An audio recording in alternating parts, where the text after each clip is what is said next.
There are a number of ways to figure out how much life insurance coverage you need.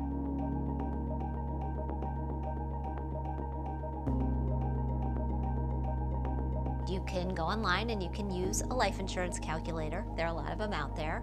You can ballpark it by buying roughly 8 times your income and then adding on to that the amount of money that you'd need to pay for college for your kids and to pay off the mortgage on your house.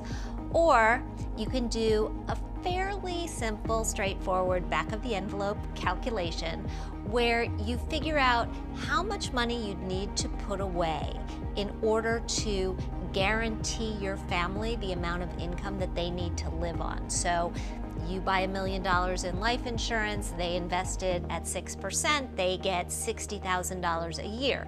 Is that enough? Add in college, add in retirement, maybe, maybe not, and that's the way you figure it out.